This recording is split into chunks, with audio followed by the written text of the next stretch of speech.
Hey everybody, I'm here today to tell you why everybody should have a 5-year plan.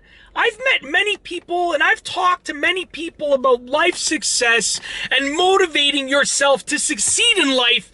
And I found that many people have a 1-year plan and even a 2-year plan, but not many people have a 5-year plan. And I cannot emphasize the importance of having a 5-year plan enough. It is super important.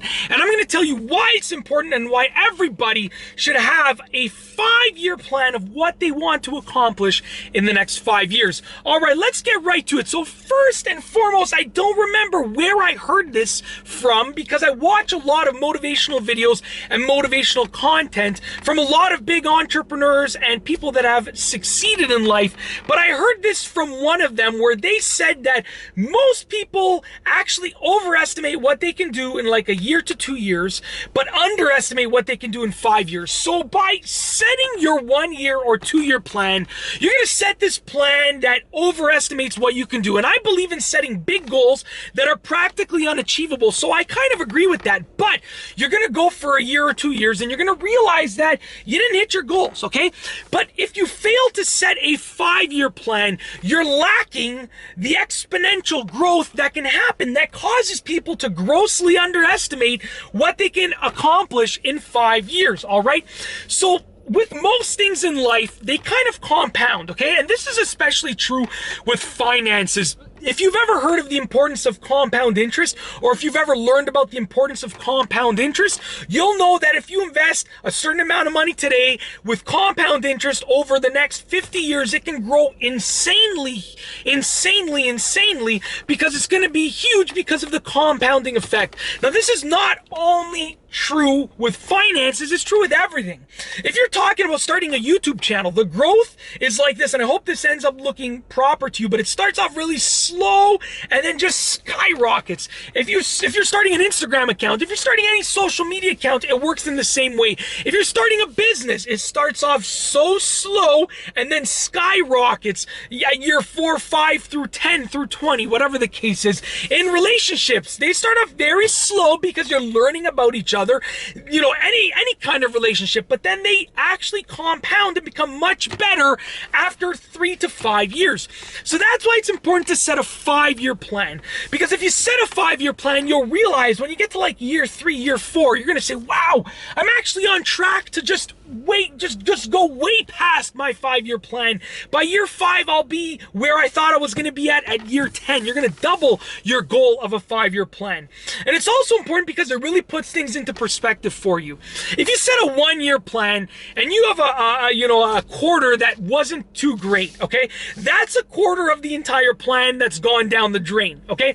And you might recover from it, but just motivation-wise and mentality-wise, it's hard to stay optimistic and positive when a quarter of your entire plan has just gone out the window.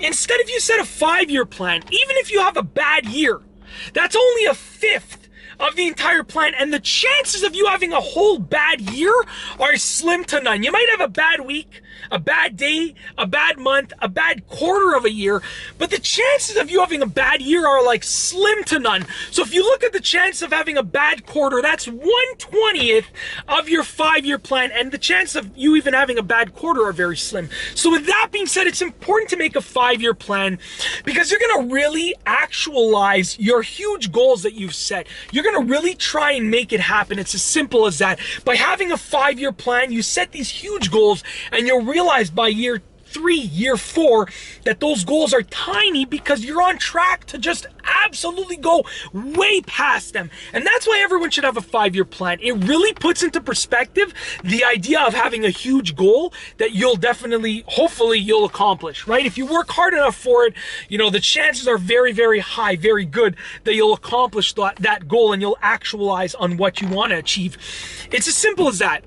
if you set a 1-year goal, and you should set 1-year goals, 2-year goals, and 5-year goals, but if you set just a 1 or a 2-year goal, you're going to set these decently sized goals, and you probably won't even achieve them by year 1 or 2, okay? So you're probably not going to be motivated. But if you set a 5-year goal, by years 3 or 4, you're going to realize, number 1, the potential that you have to actually achieve those goals, and number 2, that you're probably just going to surpass that 5-year goal, and it keeps things into perspective. If you have a bad day, it's like a very, very the tiniest piece that you can imagine of your 5-year goal. So it really puts things into perspective. If you have a bad day, a bad week, a bad month, you're like, okay, that's nothing. We can make up for that because we still have 4.5 more years or 3.5 more years left, or whatever the case is, however far you are into that 5-year goal. And that's basically it. In this video, I've told you why I truly believe that everybody should have a 5-year goal. I've told you the reasoning behind why I believe that. And that's really it. I really hope that you've enjoyed this video. Be sure to give it a thumbs up if you liked it. Let me know what you think down below as a comment. Let me know what's your 5-year goal. Let me know down below as a comment. And of course, be sure to subscribe for more great videos just like this one. And that's all I have for you today. Thanks for watching.